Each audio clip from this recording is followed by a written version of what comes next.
It's really a pleasure to be part of this conversation and be connected virtually to Hawaii and really talk about this topic of crossing boundaries that I think is so important and dear to really actually everything I do. Boundaries are certainly aspects right now that we feel in the era of the pandemic where we aren't able to cross easily. And it's really, I think, given us appreciation of how difficult it was to cross boundaries historically for people before flying easily on planes and going between cultures and how that right now we can take it for granted, but it's really a broader project of how do we cross boundaries and connect. Um, Myself, I was born in Colorado of parents who were both from Tokyo. They actually met in the States separately. My mother had worked for the American Embassy in Tokyo and came over, and my father um, uh, completed his work at Tokyo University, where we first met. But then went to Minnesota, where my parents met, and so they were crossing many different boundaries. But that was in the 1950s when it was much more difficult to come to the United States. You were not flying. You were traveling by boat. So that's at least a week on the boat and traveling by train from whether it be San Francisco or Seattle inland. And so how that is perceived, but what it means to connect different continents, different cultures, different disciplines. So the focus of this exhibition, looking at Wright and John Yon, these are people who do really bridge cultures. Wright himself, I find very interesting of again being one of these pioneers who um, not only practiced in the American Midwest, but going to Japan in 1905 and designing the Imperial Hotel, but then also going on and his interests in Europe and spending time in Italy, and how all of these different um, influences come together to create something new. And I think that's one of the aspects of crossing boundaries of how do you create something beyond a specific realm, and whether that be in a discipline or a country or a particular given of what is expected. And so I've always, as I was mentioning, myself being between cultures, felt confined by any one definition or one context, and how you cross over. And I was told actually by my mother that I would always crawl out of the crib because I couldn't be confined, um, and wanting to go beyond somewhere, and that it isn't just looking at one place, but perhaps more in between. And so for me, also, the notion of in between is really important, that it's not a kind of derivative or it's not just one or the other, but it it does kind of modulate and look at a different framework that can make um, things important. And so you mentioned my work on the architect Antonin Raymond, who worked for Frank Lloyd Wright.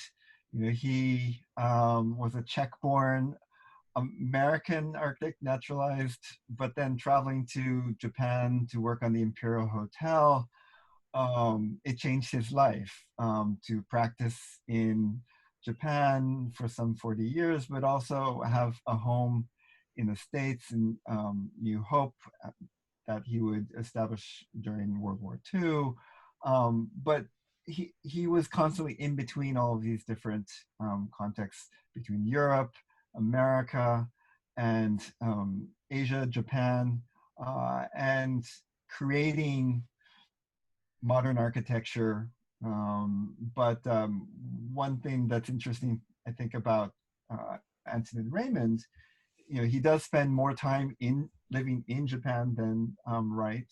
But it's very hard to define him in terms of what is his nationality, or what is is he a Western architect? Is he a Japanese architect because he's practicing in Japan?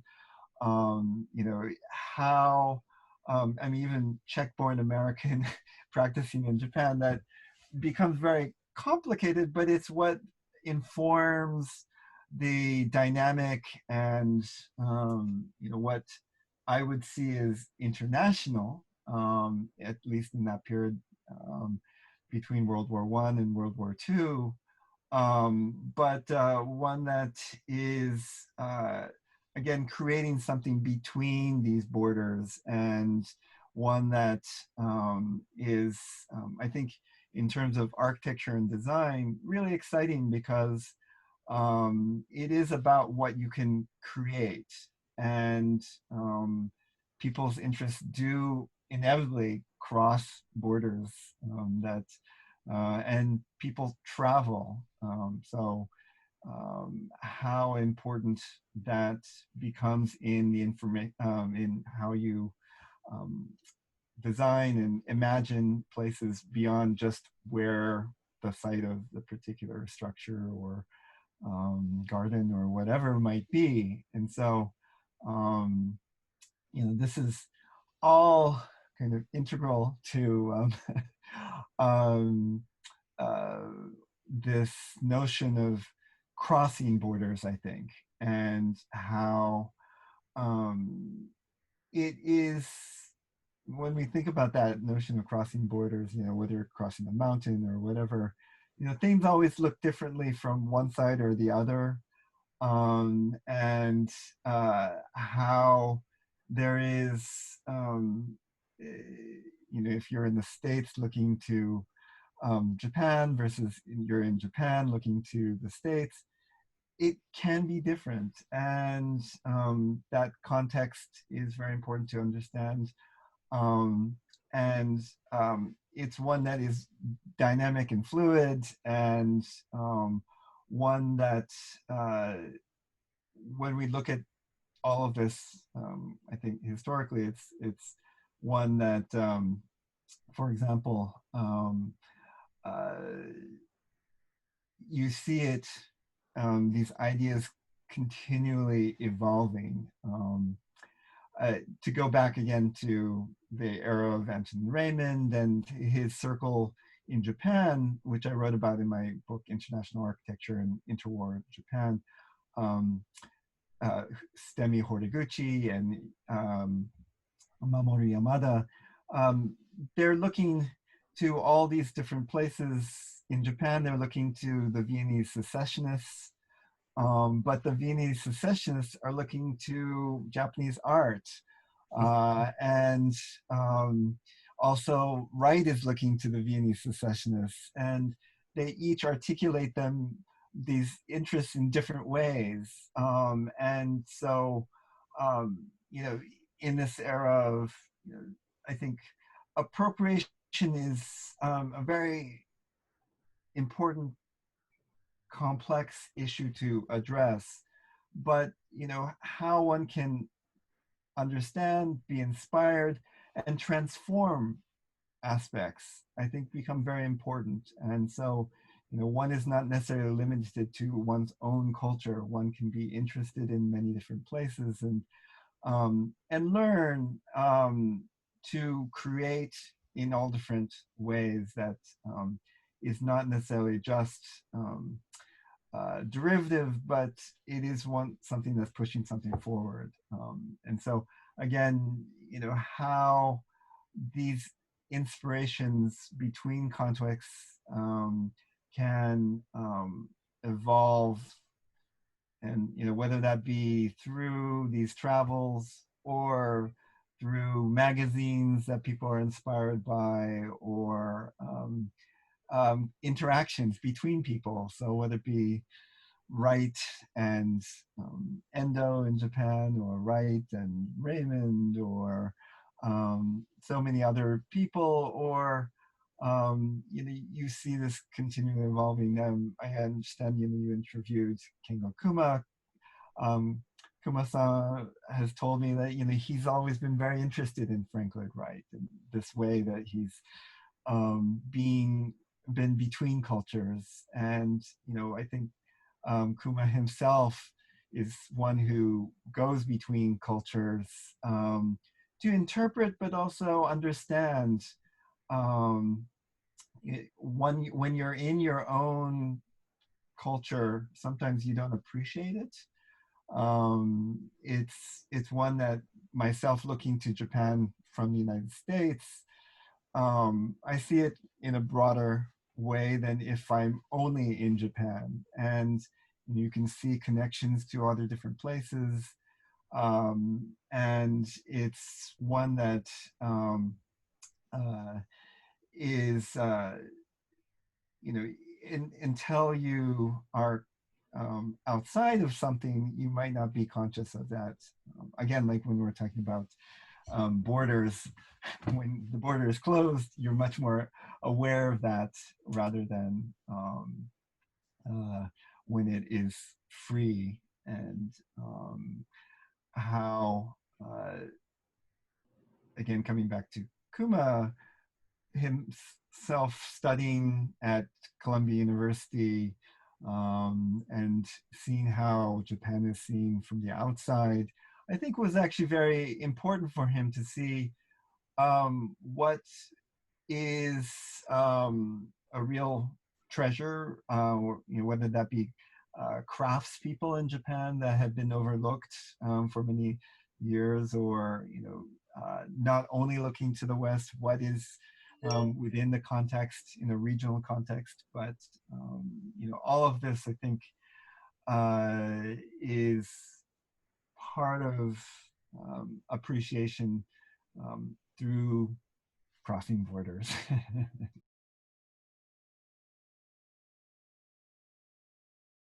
In terms of this crossing boundaries and a personal connection, I did go back and forth as a child during the summers, and whether it be summer vacation or spending time in a Japanese junior high school, to understand the differences between the educational systems. I never spent the full time in primary school or secondary school in Japan, but after college I spent 2 years.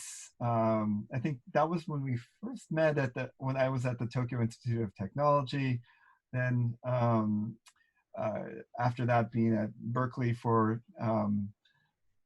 3 years, going back to Tokyo for 2 years, then being in New York, then back to Tokyo. So, I was back and forth in many different contexts, both as a younger student, working more, or research, and both speaking English and Japanese. And there's, I think, with this, a whole aspect of language, that are you speaking in English or in Japanese, and is it in translation, and if you're speaking in Japanese, there's a certain closeness, but then also if you aren't perfect, then it's like, oh, you're not part of that perfect boundary. But then in the that being outside of that sometimes allows you to play by different rules. So with language, there are certain rules, right? of in English or in Japanese, but they have different rules such that you can express different things in different languages. And I think that crossing boundaries between languages and cultures, by being outside in some ways allows you to have more freedom to go between the two, that otherwise can be more confining, to go in an established order, or and that's where, in going back to a little bit of the discussion of Anthony Raymond, I think it's interesting in that by being the foreigner or the outsider in some ways, he had certain um, cachet and ability to do things that uh, others in Japan would have had much more difficulty to do. And so uh, how that, for myself, eh, by being from the States, going to Japan, speaking in Japanese, and so having that closeness, but then also a certain broader context, can allow for something that is new, or something that I can offer that is not just what someone who's always been in Tokyo for his entire life would offer. It's a And double-edged so, thing, yeah. So it sounds like sort of being in between. I've heard it put as, a sense of not belonging.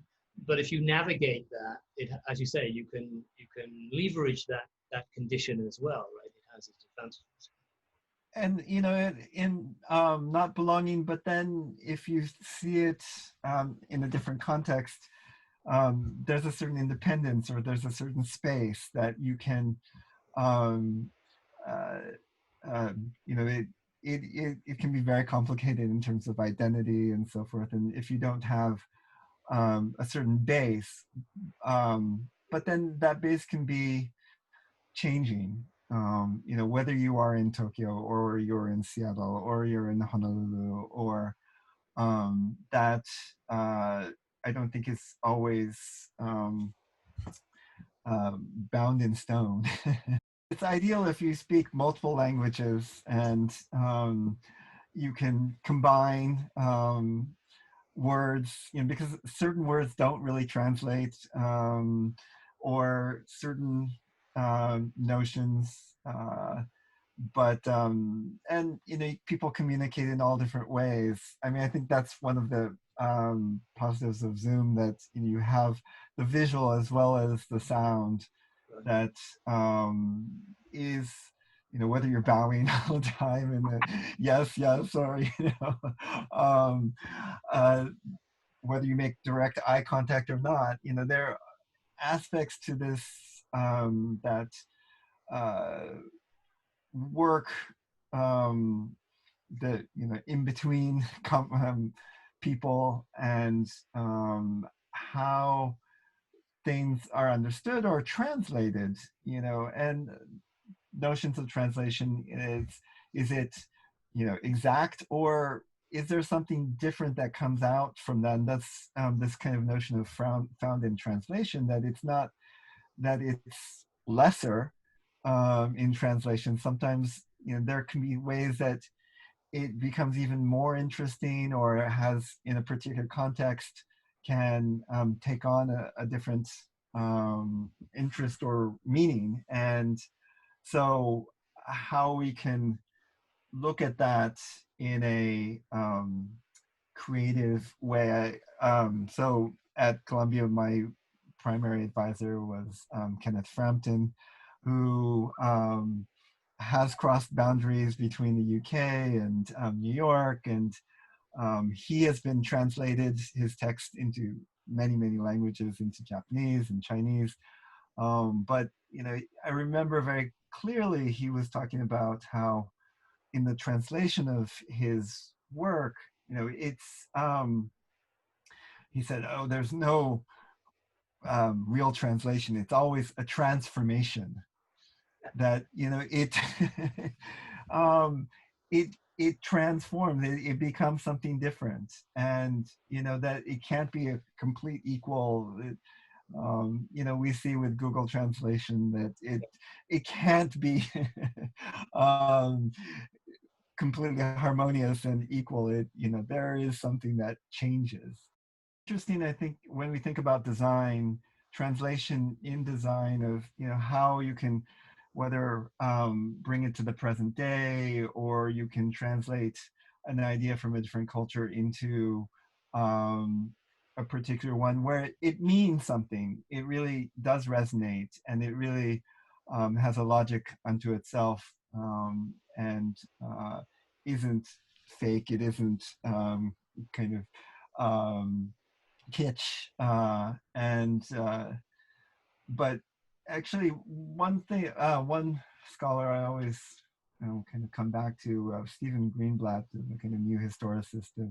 I always remember he uses the words resonance and wonder, and describing interactions between um, in the new world, but how resonance is about this connection between people from different cultures, and um, how you can see that, but then at the same time wonder of something being different, and that creates this kind of interest. If you have both resonance and wonder, it creates this kind of dynamic that makes you perhaps see things in new ways. If it's only resonance, or if it's too close, you might not find interest in it. It's just too matter of fact.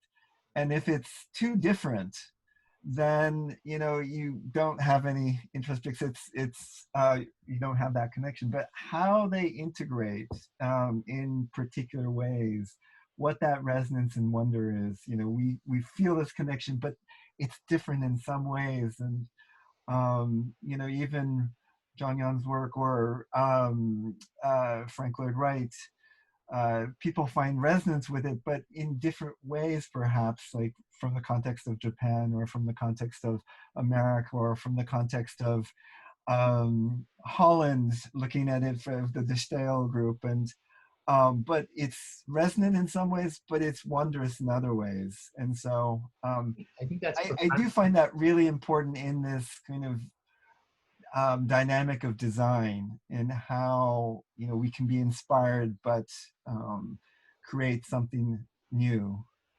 I found it interesting when I organized a symposium at the AA way back, between Peter Cook and Arata Isazaki, and others were part of that. But I was very interested in a kind of dynamic between archigram and the metabolists, Isazaki, going between all these different places. And one thing that Peter Cook talked about was this connection between England and Japan, and how England, being off the continent, an island nation, is similar to Japan, of how it is an island nation off of the continent of Asia in relationship to China, and driving on the left side of the road, and a certain cultural aspect of being reserved, whether it be having the identity with the royal family or imperial family.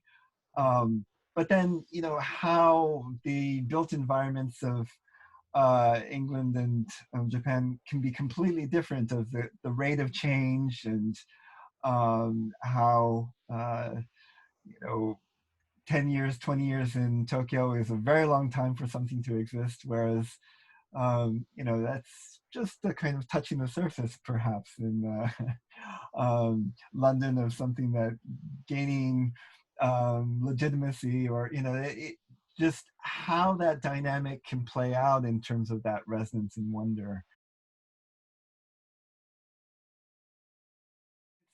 Um, my own interest in history really came from the context of design, practicing architecture or studying architecture, and how you can cross those boundaries between practice and history, or how you can cross the boundary between um, uh, the present and the past.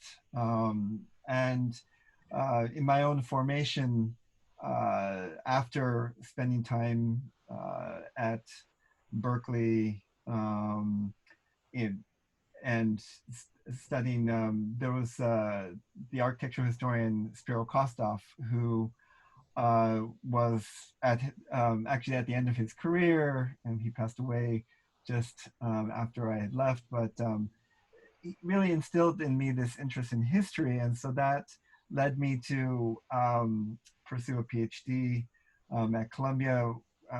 Kenneth Frampton, as I mentioned, was there, but he himself, being a practitioner, um, writing history was the core to the program. And so how that becomes a very specific way of looking, not only uh, art historically analyzing projects, but how it relates to actual building, how we can understand things in a broader context, in terms of time, in terms of geography, and when we cross boundaries of language, architecture, I think, is a language, and so how we understand that and speak about that. So with home delivery, it is both about how you design this and how it's a very important role for the present,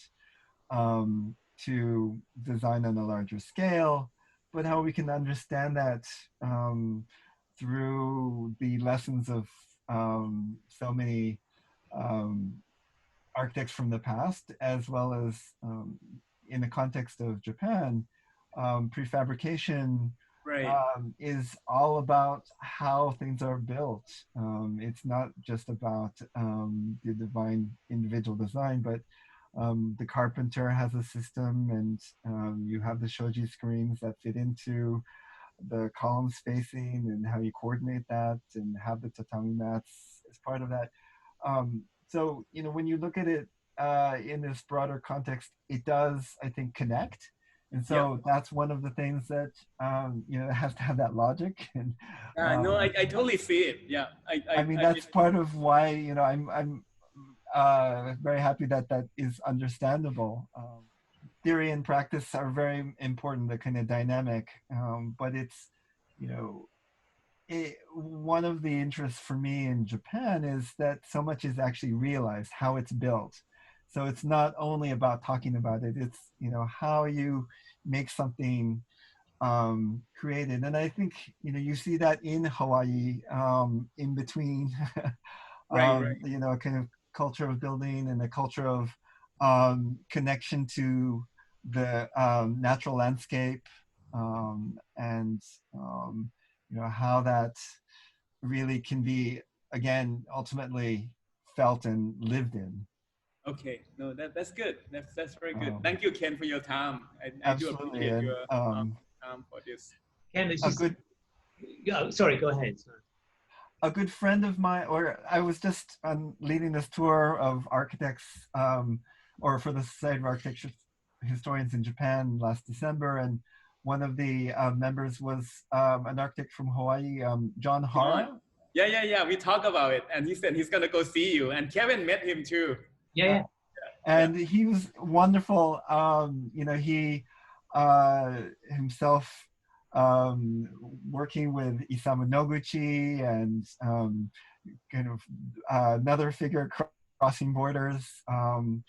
And what I found very interesting, I actually taught his daughter at Columbia University way back when. And so it's all connected in different ways.